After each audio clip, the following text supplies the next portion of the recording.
cuando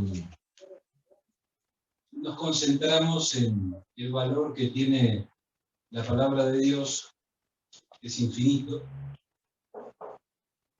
también tenemos que decir que hay muchos que incursionan en el trabajo que la Escritura requiere para que pueda mantenerse fresca en el conocimiento de las nuevas generaciones. Hay personas que trabajan para que las Biblias que nosotros tenemos en nuestra mano reflejen lo que el texto dijo en el momento en que fue inspirado por Dios.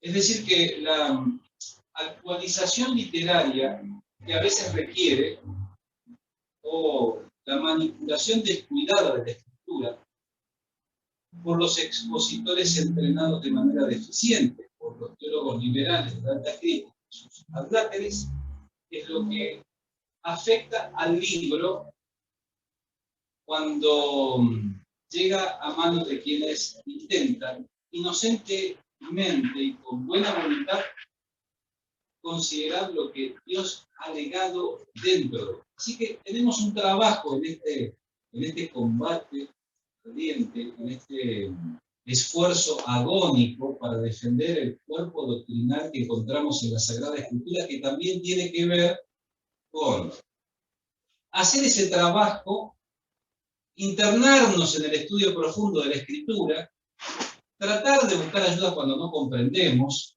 ser celosos custodios de lo que el texto sagrado dice, ir a los idiomas originales con auxilio. Mire, yo no domino los idiomas originales, pero le aseguro que trabajo para que mi expresión en mi lengua natal no esté lejos de lo que el original dijo en el momento que fue inspirado, y por supuesto incluido dentro del canto. Es decir, que usted también puede. La evidencia es que un servidor lo intenta con mucha debilidad y lo hace a menudo. Es importante que usted se atreva, entonces, a hacer ese mismo trabajo en defensa de esta palabra de Dios, de esta comunicación que Dios ha querido establecer con las personas. La palabra se administra con integridad. Así el verso 1 del capítulo 2 dice: desechando pues toda malicia, todo engaño, hipocresía, envidias y todas las distracciones. Los cristianos tenemos que estar comprometidos activamente con el abandono de viejos hábitos pecaminosos. Tenemos que comprometernos con eso. A veces en nuestra vida tenemos recaídas en áreas sensibles. Por ejemplo, aquel que tiene mal carácter. ¿Hay alguien que tenga mal carácter? ¿Dónde va? ¿Sí? Yo tengo mal carácter. Muy bien. Trajinamos en la presencia de Dios, nos exponemos al libro y al trabajo que el Espíritu Santo hace en nuestra vida para que Él haga todo lo que tenga que hacer en nuestro interior. En el mientras tanto, nosotros ponemos de lo nuestro hasta que el hábito es reemplazado por un buen hábito, entonces puedo intentar que me salga con naturalidad. Tengo que desechar toda malicia. Allí alude a vicios de todo tipo. Mire, pasaríamos mucho tiempo y tal vez no lo aprovecharíamos apropiadamente si describiéramos todos los vicios que de pronto existen en el mundo, que son practicados por las personas, pero también algunas conductas que nos permitimos como, digamos, algún permitido en nuestra vida cotidiana, principalmente en el tiempo en donde nos recreamos. Allí tenemos que cuidarnos también. Todo engaño. Tenemos que desechar el engaño. El término quiere hacernos pensar en atrapar con un anzuelo. Es decir, cuando usted quiere manipular el intelecto de alguien menos ilustrado o menos avanzado en el conocimiento que usted posee. Siempre habrá dentro de la familia de la fe hermanos que nos pueden ayudar porque están más avanzados en este conocimiento. Vaya, yo doy gracias a Dios porque hay hermanos mayores a los cuales recurro a menudo para de pronto preguntar y que ellos agoten mis dudas y me compartan sus saberes. tiene una enorme responsabilidad, tiene que compartir sus saberes con las generaciones más jóvenes, estar cerca de ellos para que ellos puedan venir a preguntar sobre aquellos temas que hacen a su necesidad en este preciso instante, mientras usted está escuchando a este humilde servidor de Jesucristo hablarle. Hay muchos jovencitos cristianos que están en la disyuntiva si obedecen o desobedecen, si cumplen o no cumplen, si abandonan aquellas cosas que aprendieron en casa o se plantan firmes frente a la tentación. Tenemos que dejar las hipocresías, esto de actuar, de representar lo que no somos. La palabra es hipocresía, una palabra asociada a la actuación. Recuerdo que cuando era muy jovencito a nosotros nos entregaban permitiéndonos hablar un poquitito en alguna parte del culto. Es decir, participábamos de la liturgia de la iglesia y allí de esa manera nos entrenábamos. Y la iglesia, con mucha paciencia, se prestaba a escuchar lo que con mucha debilidad, con mucha sencillez, los jovencitos exponíamos. Y luego que bajábamos del púlpito, venían mayores, adultos, a explicarnos aquellas cosas que nosotros no teníamos en claro. Así como Priscila y Aquila con el célebre orador Apolos. Tenemos que dejar de lado las envidias y las detracciones. Mire, la envidia es este sentimiento de ofuscación porque el otro tiene lo que yo no tengo, porque el otro hace lo que yo no hago, porque el otro de pronto tiene alguna ventaja que yo no tengo. Si usted está viendo la pantalla, va a ver que me tomé el trabajo de traducir las palabras como de pronto una persona sin conocimientos hace. La única finalidad que tiene es que usted se atreva. Tiene que atreverse, ¿sí? Tiene que agarrar, preguntarle al pastor, mire pastor, necesito un buen léxico. ¿Para qué? Para que no me confunda cuando leo las versiones dinámicas y las traducciones literales de la escritura.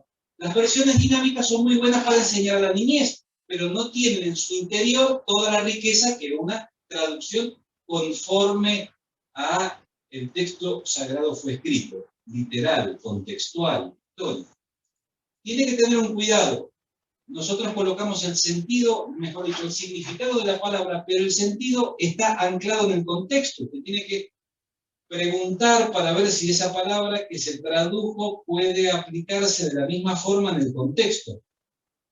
Muy importante esto, no se me vaya a olvidar.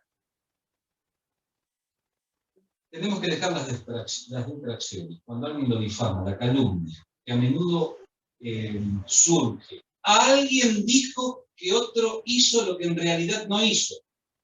¿Con cuánta facilidad a veces señalamos al otro? Hay que tratar de que nosotros nos concentremos en nosotros mismos. Es como cuando el maestro habló de la paja y la viga.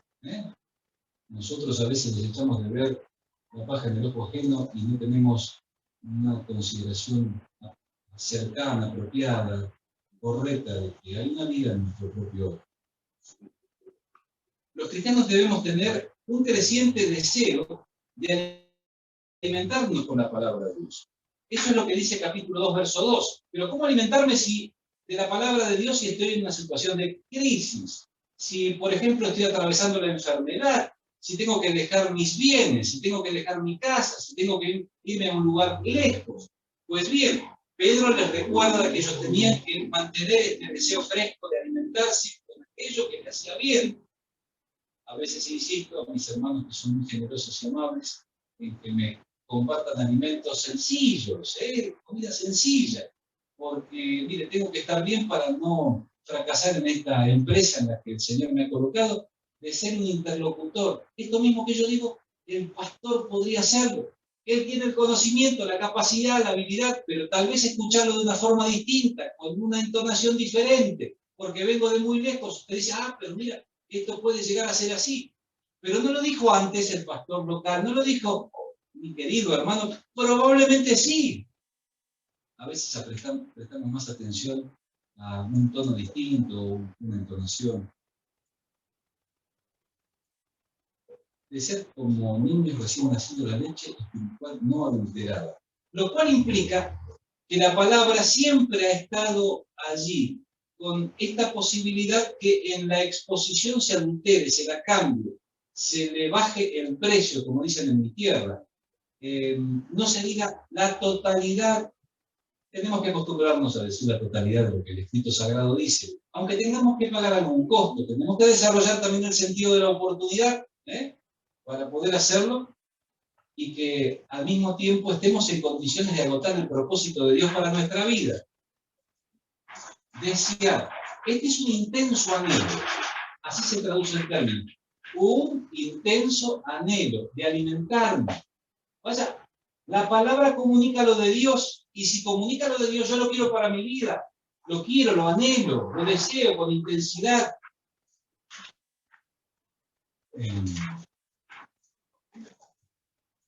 Cuando dice no adulterar, está hablando o se refiere a que no esté influenciada por alguna expresión engañosa, que dentro de ella le coloquen algún término que desdibuja lo que quiere decir en realidad. Es importante que la coma esté en el lugar que tiene que estar, que la gramática corresponda a como fue escrita en su momento, que es importante. Usted tiene que agotar todos los recursos a su alcance para poder estar seguro de que lo que comparte es lo que Dios reveló e inspiró. Como consecuencia de la acción generosa de la deuda, dice el verso 3, si es que habéis buscado la benignidad del Señor. Como si le dijera a aquellos hombres y a aquellas mujeres, no han experimentado la bendición de Dios, no se han sentido satisfechos cuando se dispusieron a confiar. Dios no ha suplido abundantemente la necesidad de cada uno. Ahora, por supuesto, están atravesando un momento difícil, las cosas no salieron como esperaron. Hay que redoblar la marcha, hay que sumar más esfuerzos. Pensábamos que iba a ser de una manera, pero es de otra forma. Cuando gustamos la benignidad, aquello que es bueno, que Dios siempre nos comunica. Nosotros nos sentimos entonces en posición de desarrollar y sostener este deseo anheloso. Anhelamos estar en contacto todos los días, porque si no lo hacemos, nos sentimos débiles, perdemos fuerza. ¿Cómo interactuar con un mundo que permanentemente cambia las reglas del juego? ¿Cómo mantenernos equilibrados sin perder la calma cuando en el mundo nos maltratan, se ríen de nosotros? ¿Cómo hacerlo si no tenemos un contacto frecuente? ¿Cómo hacerlo si no anhelamos que la palabra llene nuestra mente? Un renovado deseo de estar, acercándonos a Él, piedra viva, desechada ciertamente por los hombres, mas para Dios escogida y preciosa, acercándonos a Él. A veces vamos por ayuda al lugar equivocado. A veces nos anticipamos, el problema no es tan serio. A veces perdemos la calma. A veces entramos en un estado de insatisfacción y de ansiedad. Qué bueno que el Señor nos permita estar equilibrados cuando atravesamos circunstancias muy difíciles. Seguramente mis hermanos han atravesado circunstancias muy difíciles. Y esas circunstancias difíciles han exigido recursos que usted no posee. Pero cuando usted ha recordado las promesas de Dios, la provisión de Dios, usted ha restablecido la calma, usted ha podido enfrentar la dificultad, se ha sobrepuesto. Tenemos que acercarnos a Él, la piedra que tiene vida. Existe allí, en términos literarios, un marcado contraste entre la piedra y la vida que ella posee. El Señor es aquel lugar sólido en el cual nosotros podemos depositarnos con tranquilidad. Es o fue la piedra desechada, ciertamente por los hombres, fue repudiado, fue repudiado. Y si Él fue repudiado, ¿por qué nosotros no estamos dispuestos a un trato semejante? Mire, siendo el Hijo de Dios, fue repudiado, lo desecharon. Cerca de la roca, cada uno de nosotros, como piedras vivas, somos edificados. Es necesario que seamos edificados. para que formemos parte de este edificio precioso que es la iglesia de Jesucristo, bendita por los siglos. ¿Qué significa esto de ser edificado? Mire, el Espíritu Santo trabaja en nuestro interior, la palabra alumbra nuestro interior con nosotros con esta doble acción, la palabra totalmente en nuestro corazón, alumbrando el camino para comprendernos, desarrollarnos, crecemos y podemos lanzarnos a aquellos desafíos que Dios va poniendo frente a nosotros. No importa la magnitud de aquello que nos solicita. Cuando estamos en este estado nos atrevemos, lo intentamos, porque el que nos está invitando a desarrollar esto que pone frente a nosotros es nada menos que el soberano Señor de cielo y tierra. Nosotros también como piedra viva ser edificados como casa espiritual y sacerdocio santo, para ofrecer sacrificios espirituales aceptables por medio de Jesucristo. Es decir, que alguno tal vez pretenda ofrecer sacrificios espirituales de una manera diferente, sin tener en cuenta este principio que encontramos en la sagrada palabra de Dios. Es a través de sostener este principio que nuestro sacrificio es acepto. De nada vale que nosotros demos todos nuestros bienes si nosotros no estamos en una plena comunión con Dios. De nada vale que nosotros nos sacrifiquemos y esforcemos por el doliente si nosotros en realidad no lo hacemos con honestidad y en verdad, amando a aquella persona que sufre. Tiene una enorme responsabilidad, ganar todo este territorio, todo este, nosotros le llamamos barrio, ustedes creo que le dicen colonia, o como le llaman. ¿Cómo le llaman? Barrio también. Hay que ganarlo para Jesucristo, hay que trabajar todos los días, hay que exhibirse. ¿Cómo lo van a hacer? Pues bien, el Señor va a marcar el rumbo, le va a hablar a sus hombres destinados para liderar en este lugar, para que les vayan indicando de qué forma hacerlo. Pero hay que hacerlo. No alcanza con saber que tenemos el privilegio. Hay que remangarse para que esto sea un hecho. Ser edificados como casa espiritual y sacerdocio santo. No somos cualquier sacerdocio. Hay una doctrina del sacerdocio universal del creyente que contrasta con la idea de la iglesia popular. Nosotros accedemos libremente a la presencia de Dios. No necesitamos intermediarios. El único es Jesucristo entre Dios y los hombres. Nosotros podemos ir y Él nos atiende. Él está atento a cualquier hora del día. No es como nosotros que tenemos nuestras restricciones. Podemos atender en determinado momento. Si una cosa tuve que aprender, atendiendo a niños, es que uno tiene que estar dispuesto las 24 horas del día para satisfacer la necesidad de ellos. Esos desubicaditos. A veces se enferman a altas horas de la noche y se atreven a interrumpir el sueño de los mayores. Sin embargo, hay que estar dispuestos a salir en cualquier horario. Mire, ¿se ha enfermado su hijo alguna vez? Seguramente ha salido usted corriendo. Para que él restablezca su salud.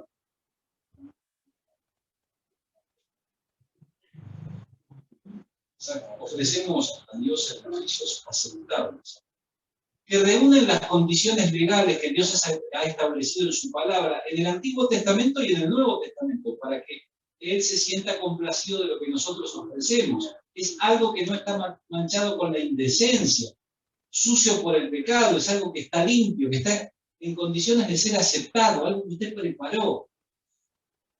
Así debe ser la ofrenda, no solamente de nuestra vida, sino de nuestros bienes.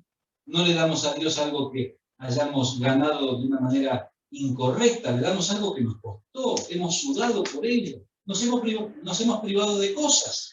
Viene a mi mente, y usted perdone que le haga una referencia a un acontecimiento de mi propia vida. Viajando por la Patagonia fui a la casa de una familia muy humilde. La familia muy humilde generosamente me hospedó. ¿Usted sabe lo que hicieron? Dispusieron mesas con todo lo que le hace falta a alguien para alimentar. Si uno veía esa mesa y decía, gracias Señor por esta provisión. Casi tan bonitas como las mesas que las hermanas dispusieron para alimentarme en estos días. Pero ¿sabe cuál es el punto a destacar? Que ellos estuvieron un mes, 30 días con sus noches, limitando su consumo para tener mayor cantidad para poder hospedar al hombre que venía a comunicarles la palabra de Dios.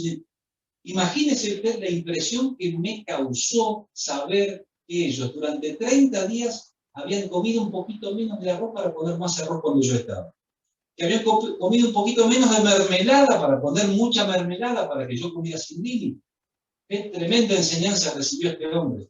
Qué humillado me sentí, sin embargo, agradecí a Dios porque a veces, cuando aprendemos la lección, estamos dispuestos a comportarnos de la misma forma. En la cercanía de la roca encontramos estabilidad, claro, porque Él es sólido, nos da firmeza. ¿Dónde vamos a edificar nuestra casa si no es sobre la roca? Sin embargo, algunos intentan edificar grandes casas, monumentos sobre la arena, y después tienen serias dificultades. Es en Jesucristo, querido hermano. En la cercanía de la roca, la dignidad es posible, dice el verso 6. Por lo cual también contiene la Escritura: he aquí pongo en Sión la principal piedra del ángulo, escogida y preciosa, y el que creyere en él no será avergonzado. No conozco a nadie que habiendo creído sinceramente en Jesucristo y habiéndole entregado su vida, se haya avergonzado de él. No conozco. Si usted conoce a alguien, preséntemelo, así conversamos con él. Conozco a muchas personas que, habiendo colocado su confianza o parte de su entendimiento o parte de su conocimiento, luego se volvieron atrás. Como en la parábola de los suelos, ¿se acuerda? Entre los pedregales, etc.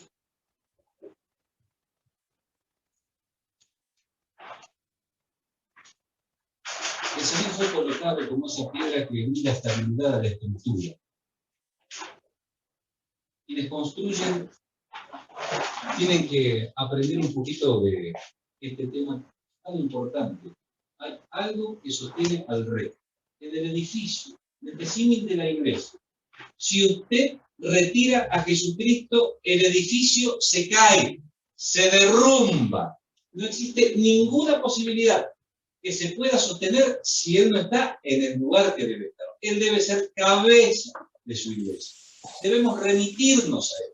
Y esto lo hacen hombres y mujeres sencillos, humildes, que reconocen su incapacidad y que tal vez con el temor reverencial que su santa persona merece, se colocan así en su presencia para experimentar su cuidado, su instrucción y su guía. Admirando su belleza quedamos extasiados. Claro que sí, porque claro, cuando usted va al libro que usted va a comunicar administrándolo con integridad, pero que es palabra de Dios, porque habla de Él, nosotros nos quedamos así, sorprendidos. Si usted no se sorprende cuando encuentra esos hallazgos en la Escritura, y usted dice, pero mira qué maravilla, esto siempre estuvo allí, como dice un querido hermano y amigo, siempre ha estado allí, pero por alguna razón he pasado tan rápido por ese texto, tratando de agotar el contenido sin detenerme a meditar en él. Pues tenemos toda una vida para sorprendernos. Y le digo algo más. No alcanzará la eternidad, si podemos definirlo de esta forma, para que terminemos de sorprendernos de lo hermoso que es Dios, de lo grande que es Jesucristo, de todas sus virtudes, esas que no son comunicables, que forman parte de su persona. Las veremos con nuestros ojos, interactuaremos con este ser tan magnífico y nuestro corazón se hinchará de gozo. Esto forma parte de nuestra herencia. Para vosotros, los que creéis, Él es precioso, pero para los que no creen, la piedra que los edificadores desecharon, dice, ha venido a ser cabeza de daño. Y dice el verso 8, y piedra de tropiezo. Así que nosotros podemos reconocer esta belleza, este valor, ese es el término del original, que le resta la sociedad a Dios, que nosotros le asignamos, no porque tengamos autoridad intelectual para asignarle valor, sino porque lo tiene. Él tiene este valor, Él es precioso. No lo es porque nosotros digamos que es, lo es. Por eso caemos rendidos a sus pies. Por eso hombres y mujeres, niños, adolescentes y jóvenes se enamoran, se enamoran. Mire, mi recorrido en la fe comenzó siendo yo muy pequeñito. Mi padre me llevó a una escuela católica y ahí fue el primer contacto con algo así semejante a la espiritualidad cristiana, en todo lo que significa la cristiandad en toda su extensión. ¿Sabe qué sentí en el corazón? la imperiosa necesidad de ponerme de rodillas al lado de mi cama para orar o rezar, como decía en aquel momento. Mi corazón, como el de mis hermanos, fue transitado por el Espíritu Santo para producir la comprensión completa de quién Él es. Y cuando terminó ese alumbramiento, y cuando terminamos en su totalidad y entregamos nuestro corazón, vaya, sus virtudes excelentes llenaron todo nuestro horizonte. Aunque para muchos esta realidad constituye un obstáculo insalvable. Hay personas que no logran comprender. Él se transforma en un obstáculo. Para los inmorales, Jesucristo es un obstáculo. Para aquellos que no pueden terminar con sus adicciones, Jesucristo es un obstáculo. Para las autoridades que quieren ideologizarnos, Jesucristo es un obstáculo. Porque Él no tiene necesidad de ideologizarnos. Él nos cambia de adentro, nos hace de nuevo.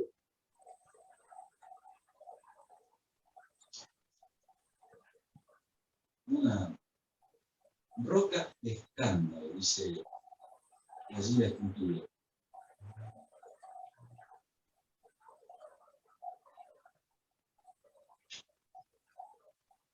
Así que Pedro utilizó todos estos versos de la Escritura para hacerles reflexionar, no solamente que eran peregrinos, sino que tenían que sostener su comportamiento frente a aquellos que en un sentido eran sus victimarios, incluso frente a las autoridades, que no le daban el valor que ellos realmente tienen. La comuna, la alcaldía, quienes son responsables políticos de este lugar, deberían darle gracias a Dios por la presencia de la iglesia verdadera en este lugar, por el trabajo que hacen, porque se interesan por las personas que están enfermas, por aquellos que les faltan alimentos. Vaya, qué hermoso sería que lo reconocieran, pero ¿sabe? Muchos me temo que no lo harán, excepto que tengan la oportunidad de sacar algún beneficio, como en mi tierra, tal vez un beneficio electoral. El Nuevo Testamento, en todo su conjunto, acuerda con estas cosas que nosotros acabamos de decir, que fueron las que formuló Pedro para alentar, pero también para poner límites precisos al comportamiento de estos que estaban atravesando esta experiencia dolorosa. En el verso 15 del capítulo 3, Pedro les va a decir: santificad a Dios el Señor en vuestros corazones. Y estad preparados para presentar defensa con mansedumbre y reverencia ante todo el que os demanda la razón de la esperanza que hay en vosotros. Así que se requiere integridad, pero también conocimiento para poder estar preparados para defender la palabra de Dios. Preparado se podría traducir como listo o dispuesto. Tenemos que estar listos. No sabemos cuándo vamos a tener que hacer esta defensa, pero tenemos que estar listos. Nuestros jóvenes tienen que estar preparados. Van ellos, por lo regular, a la escuela, sea primaria o secundaria, y son el objeto de la broma de una gran mayoría de aquellos que son sus compañeros. Ah, papá, mamá, tenemos que prepararlos para que ellos puedan absorber esta crítica y este maltrato parecido al que experimentaban aquellos que habían dejado aquellas ciudades. Se burlaban de ellos, se reían de ellos. Se ríen de nuestros jóvenes cuando nuestros jóvenes se mantienen santos, firmes, castos. Se ríen de ellos. Y eso produce dolor en el corazón. Hay que acompañarlos, hay que abrazarlos. Llega el momento en el que tenemos que defender nuestra fe con esta actitud combativa que Judas allí propone en el versículo número 3 de esta epístola universal.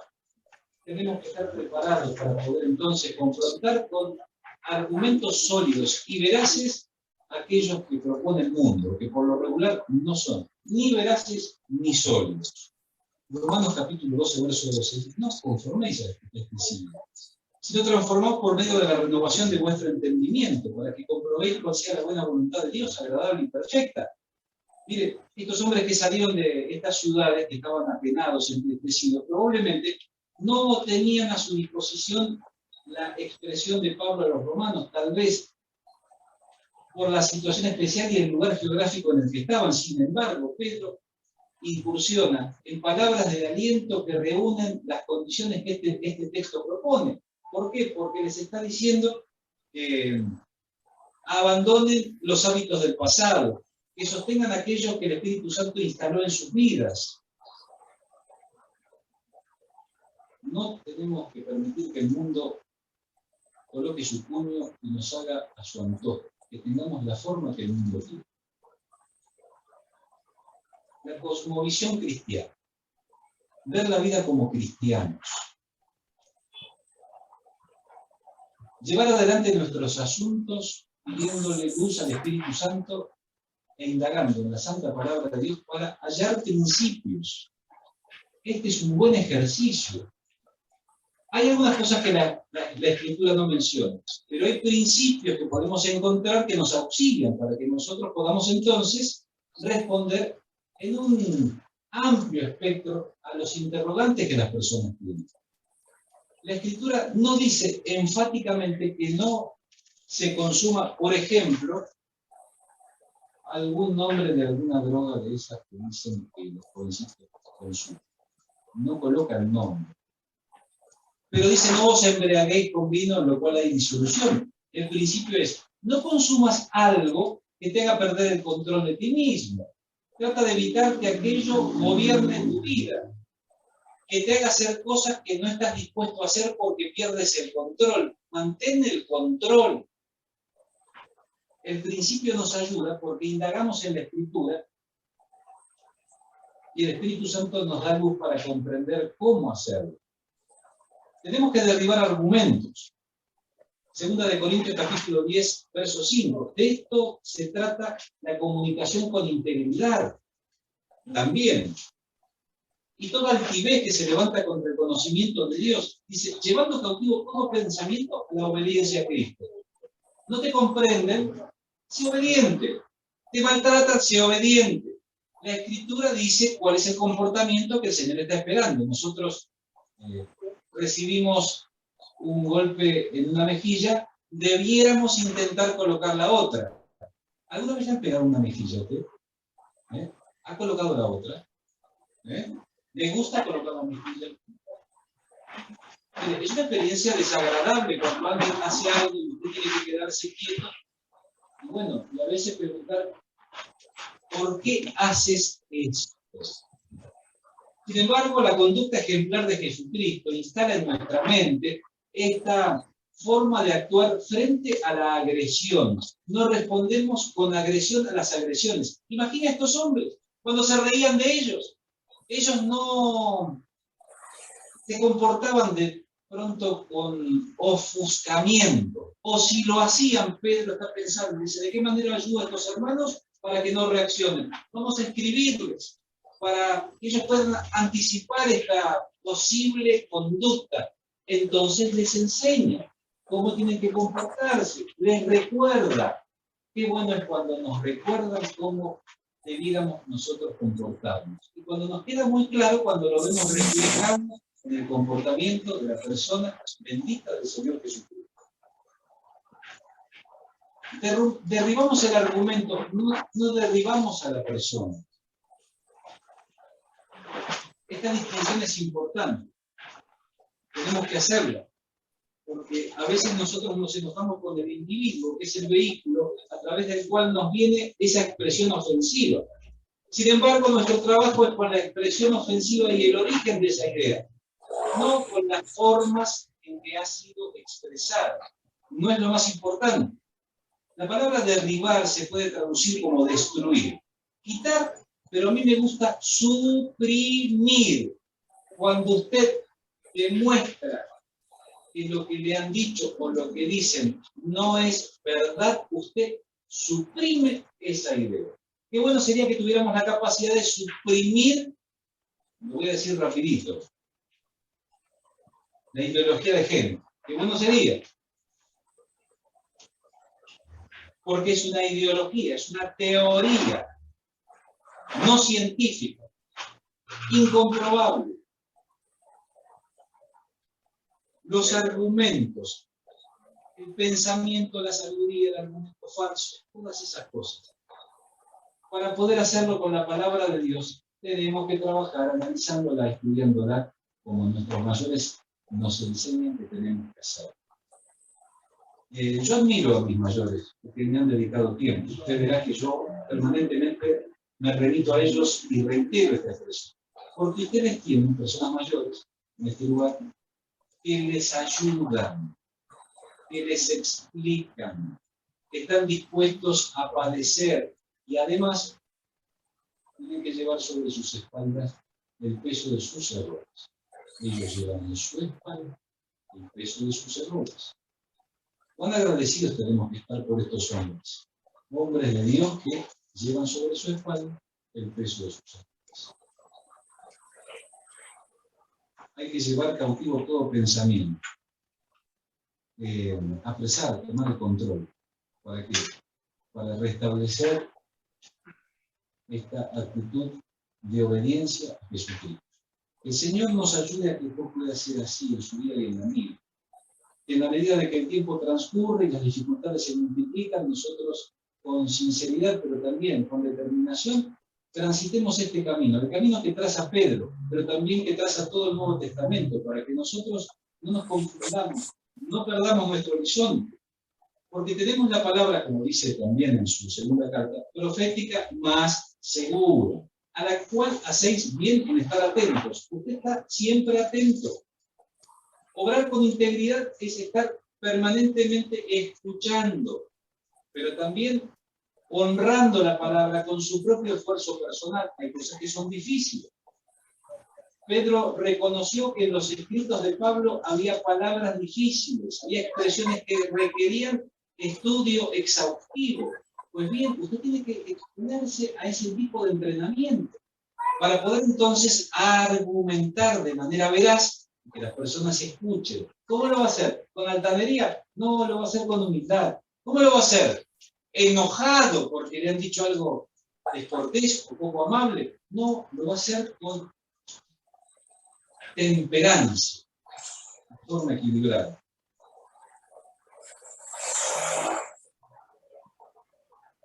Seguramente Pedro escuchó sobre Samuel. Yo no sé, pero me da la impresión. Es una reflexión opinable. Estoy en el territorio de la aplicación espiritual, donde quienes exponen la Biblia muchas veces se dan ciertas licencias. Permítame darme una licencia haciendo una referencia a este niño, que fue un hombre destacado. Usted recuerda que los hijos de Eli tenían una conducta reprochable. Sin embargo, este pequeño, ya crecido, no echaba en saco roto ninguna de aquellas palabras que Dios le decía. Se comportaba de una manera, de pronto, que mereció el reconocimiento de este sacerdote, que le dijo a su madre: ojalá concibas muchos otros. Efectivamente tuvo otros hijos esa mamá. Pero Samuel honró a Dios y su palabra. A mí se me conmueve el corazón cuando reflexiono en las condiciones que generaron esta situación en la vida de este hombre. Ojalá quiera Dios que usted también, en su experiencia personal, ahora mismo, tenga la misma intención de hacer las cosas conforme a lo que el libro dice, pero con integridad. Samuel fue íntegro. Los jovencitos que estaban a su alrededor se estaban abusando de su posición, de su condición. Mire, la Escritura decía, la ley antigua, que al sacerdote le participaban de parte del sacrificio, luego de quitarle la grosura. Y el sirviente o los sirvientes de estos hijos de este sacerdote exigían la carne cruda. Si yo estuviera en la Argentina, diría, estos muchachitos querían hacerse un asadito, disfrutar la grasita, aquello que nos hace daño.